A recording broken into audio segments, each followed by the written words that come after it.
Assalamualaikum warahmatullahi wabarakatuh. Perkenalkan, kami dari kelompok 10.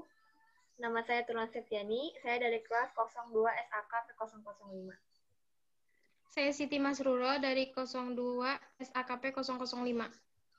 Saya Tiara Wulandari dari kelas 02 SAKP 005. Kami ingin mempresentasikan permintaan agregat dan penawaran agregat.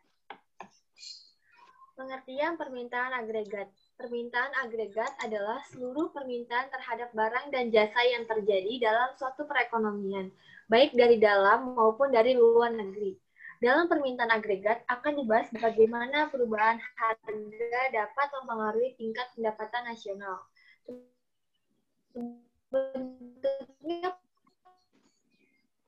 kurva permintaan agregat diperoleh dengan menurunnya dari kurva bergeser ke kanan atau ke kiri apabila terjadi perubahan pada variabel-variabel pembentukan kurva IS dan kurva LM. Kurva penawaran agregat dibentuk dengan menghubungkan antara fungsi produksi, fungsi permintaan, dan fungsi penawaran produksi. Dalam menganalisis permintaan agregat, ada dua ekonomi terkenal yaitu Keynes dan Piaget, mempunyai pendapat yang berbeda. Menurut Keynes, apabila terjadi perubahan harga, maka jumlah yang beredar real akan berubah. Akibatnya, akan terjadi perubahan pada tingkat bunga. Pada pendapat lain yang dikemukakan oleh Piaget, menurutnya, apabila terjadi perubahan harga dalam perekonomian, masyarakat akan merasa saldo kas real mereka berubah. Yang selanjutnya akan mempengaruhi konsumsi yang terletakkan tersebut. Jadi, pada intinya, perbedaan pendapat kedua ekonomi tersebut terletak pada perubahan variabel-variabel ekonomi akibat adanya perubahan harga. Keynes menitikberatkan pada perubahan tingkat bunga, sedangkan Piaget menitikberatkan perubahan konsumsi ketika terjadi perubahan harga. Keseimbangan pada awal tingkat pendapatan nasional, tingkat harga P, dan tingkat harga bunga IO. Keseimbangan terjadi pada titik A, pada kurva permintaan agregat. Keseimbangan yang baru ini tertera di titik B jika titik A dan titik B digabungkan pada satu garis, maka akan diperoleh kurva permintaan agregat. Piaget menjelaskan bahwa tingkat harga mempengaruhi saldo kas real, atau bisa disebut dengan real cash balance. Keseimbangan ini tercermin pada titik. Keseimbangan yang baru terletak pada titik D. Jika kita menghubungkan titik C dan titik D, maka diperoleh kurva permintaan agregat menurut Piaget. Penawaran tenaga kerja untuk suatu perusahaan.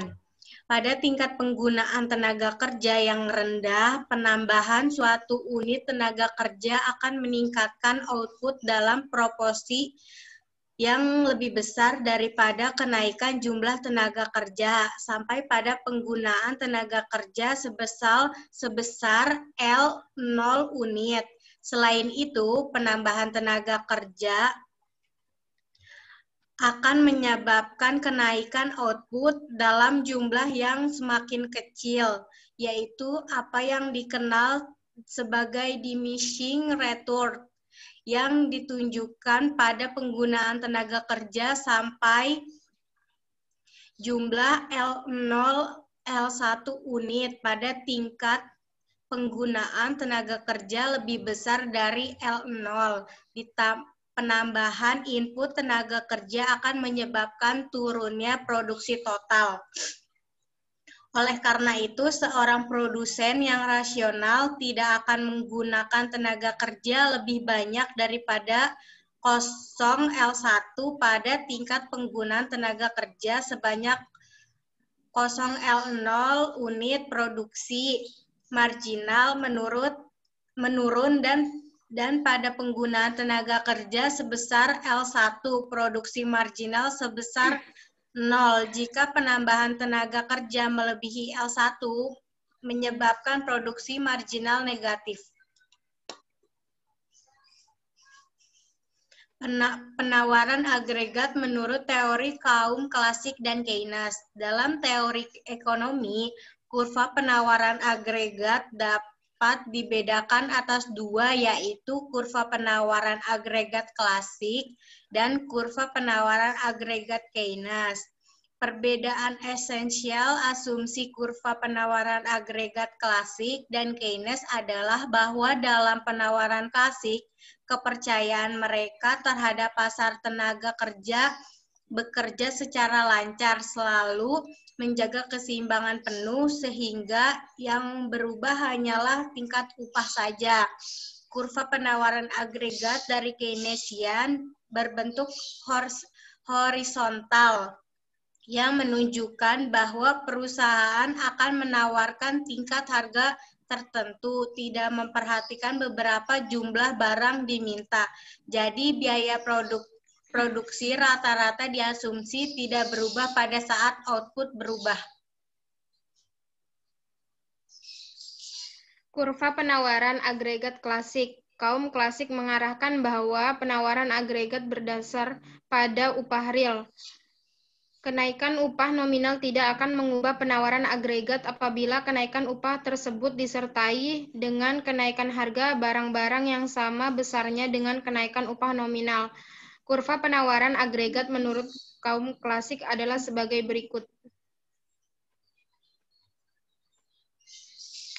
Kurva penawaran agregat Keynes. Menurut Keynes, upah bersifat tegar. Hal ini dimungkinkan karena adanya institusi seperti serikat pekerja dan adanya aturan upah minimum yang ditetapkan oleh pemerintah bersama serikat pekerja. Penurunan kurva agregat Keynes dapat dilihat pada gambar berikut ini.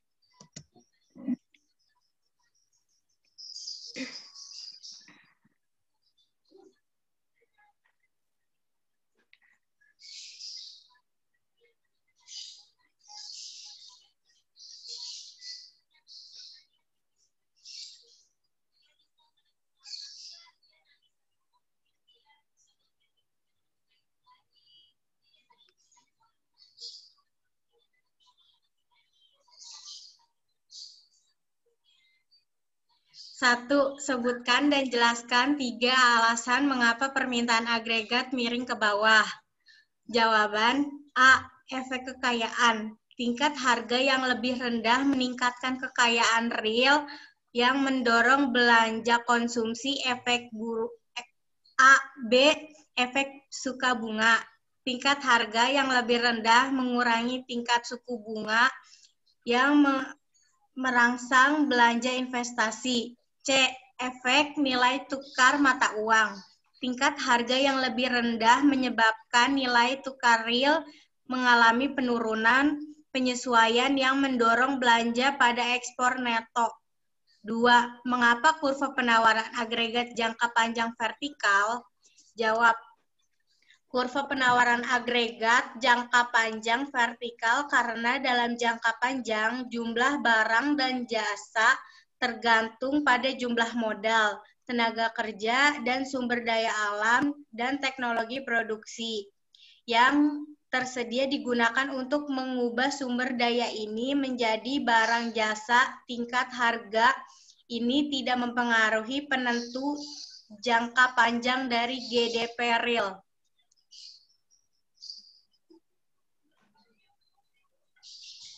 Tidak.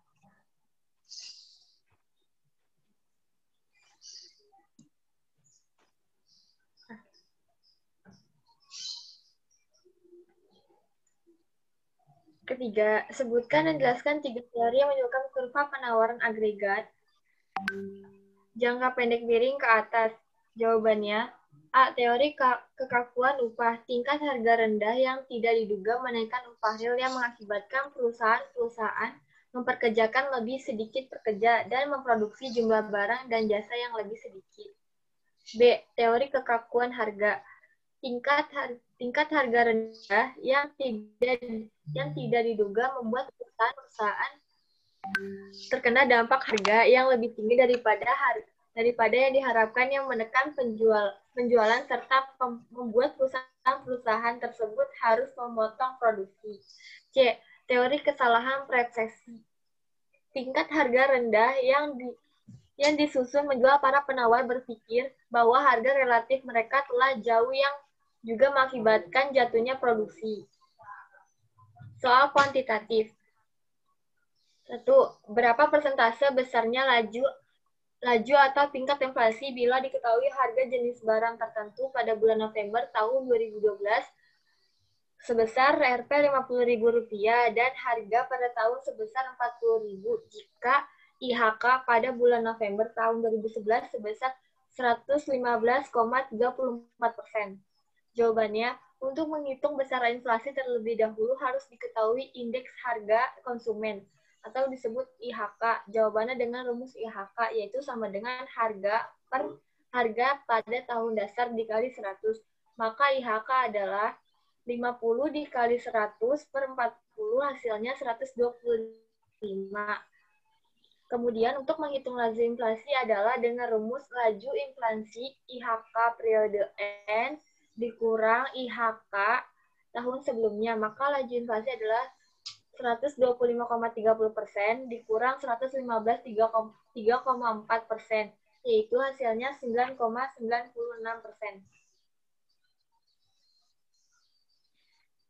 Nomor 2A. Apakah perbedaan antara GNP menurut harga berlaku dengan GNP menurut harga konstan?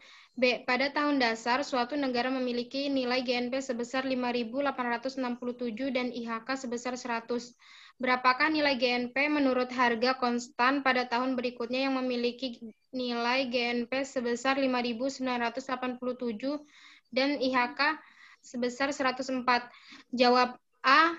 GNP menurut harga berlaku yaitu besarnya nilai GNP menurut harga pasar yang terjadi di tahun yang bersangkutan, sedangkan GNP menurut harga sekarang IHK sama dengan kali 100 harga pada tahun dasar laju inflasi sama dengan IHK periode N dikurang IHK tahun sebelumnya. Harga konstan yaitu besarnya GNP apabila diukur atau dinilai dengan tingkat harga yang berlaku pada tahun dasar.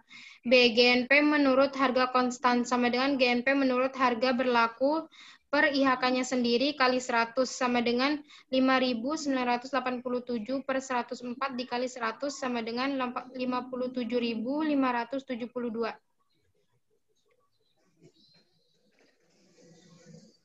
Nomor 3. Pada tahun 1988, harga beras jenis A di Kabupaten Bantul Rp800 per kilogram, sedangkan tahun 1989 sampai dengan 1993 harga beras dengan jenis yang sama di Bantul berturut-turut mulai dari Rp880, Rp1.000, Rp1.080 sampai Rp1.200 per kilogram. Tentukan perkembangan harga beras jenis A di Kabupaten Bantul. Jawab dengan menggunakan rumus IHK sama dengan harga sekarang per harga pada tahun dasar dikali 100. Dari informasi data tersebut di atas dapat diketahui perkembangan harga beras jenis A dari tahun 1989 sampai dengan 1993. Indeks harga beras jenis A pada tahun 1992 dengan tahun dasar 1988 adalah 150. Ini berarti selama 1988 sampai dengan 1992 harga beras jenis A tersebut mengalami kenaikan sebesar 50%. Kurang lebihnya mohon maaf. Wassalamualaikum warahmatullahi wabarakatuh.